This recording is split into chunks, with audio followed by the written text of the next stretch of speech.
Praise lord. ఈరోజు దేవుని వాగ్దానము కీర్తన గ్రంథము 18వ అధ్యాయము 15, 16, 17 వచనాలు చదువుకుందాం. చూడండి. యెహోవా, నీ నాసికా రంధ్రములు ఊపిరిని నీవు వడిగా విడువగా, నీ గర్దింపునకు ప్రవాహములు అడుగు భాగములు కనబడెను. భూమి పునాదులు బయలుపడెను.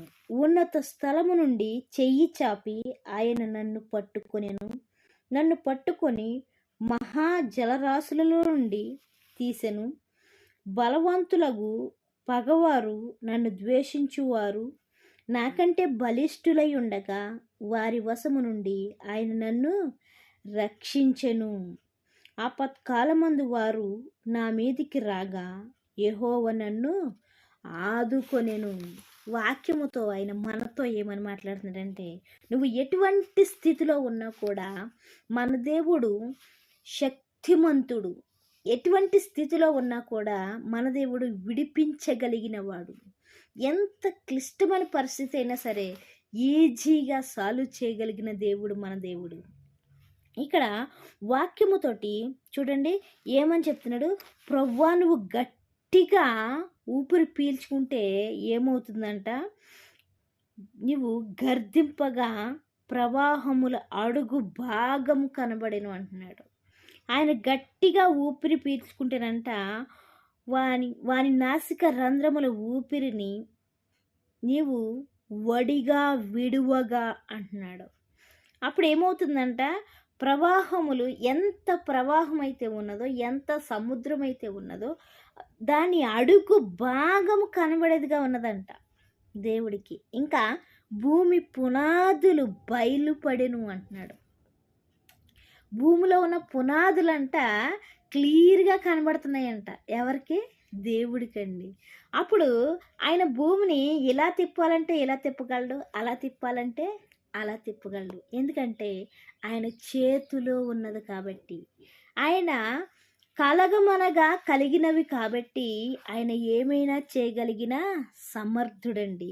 ఇంకా ఏమని చెప్తుండంటే, నన్ను పట్టుకొని మహా జలరాశుల నుండి తీసితివి అంటున్నాడు.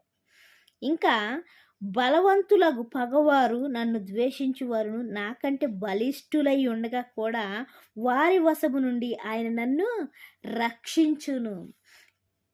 మా పగవారు నాకంటే బలిష్ఠులై ఉన్నా కూడా వాళ్ళ నుంచి నా దేవుడు ఏం చేస్తున్నాడండి, రక్షించగలిగిన సమర్థుడు, రక్షిస్తున్నాడు కూడా. అయితే మీరు నమ్మినట్లయితే దేవునికి మహిమ కలుగును గాక. నమ్మకపోయినట్లయితే ఈ వాక్యం విన్న తర్వాత అయినా సరే నమ్మడానికి ట్రై చేయమని, దేవుని యందు విశ్వాసం ఉంచమని, దేవుని యందు నిరీక్షణ ఉంచమని, దేవుడే రక్షించగలిగిన దేవుడని మనము నమ్మేవారిగా ఉందాము. ఎందుకంటే ఇంకా ఏమని చెప్తున్నాడంటే, వారి వశము నుండి ఆయన నన్ను రక్షించును. ఆపత్కాలమందు వారు నా మీదికి రాగా, యెహోవా నన్ను ఆదుకొనును. ఏం చేస్తున్నాడండి? ఆపత్కాలమందు వారు ఏం చేస్తున్నారంట, బలిష్ఠులుగా ఉండి బలహీనమైన మనుషుల మీద పడేవారుగా ఉన్నారు. అయితే దేవుడు ఏం చేస్తున్నాడంటే వారిని ఆదుకునేవాడిగా ఉన్నాడు, రక్షించేవాడిగా ఉన్నాడు, విడిపించేవాడిగా ఉన్నాడు, తప్పించేవాడిగా ఉన్నాడు. ఒకవేళ ఏదైనా కష్టం వచ్చిందంటే దాని వెనకాతల మేలు ఉందనే విషయాన్ని మనం గ్రహించాలి. ఆ మేలు కొరకే కీడు జరుగుతుందనే విషయాన్ని మనం గ్రహించాలి.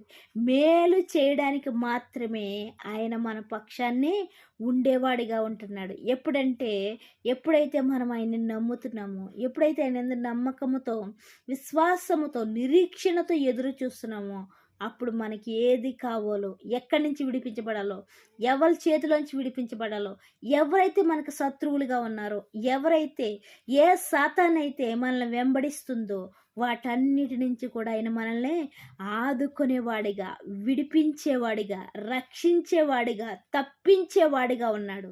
నమ్మినట్లయితే దేవునికి మహిమ కలుగును గాక. నమ్మకపోయినట్లయితే ఇప్పుడైనా నమ్మడానికి ట్రై చేయమని దేవుడు వాక్యముతో హెచ్చరించేవాడిగా ఉన్నాడు. దేవుడు చిన్న పరిశుద్ధ వాక్యం దీవించును గాక. వాక్య పరిచర్యలో మీ సహోదరి. ఆమేన్.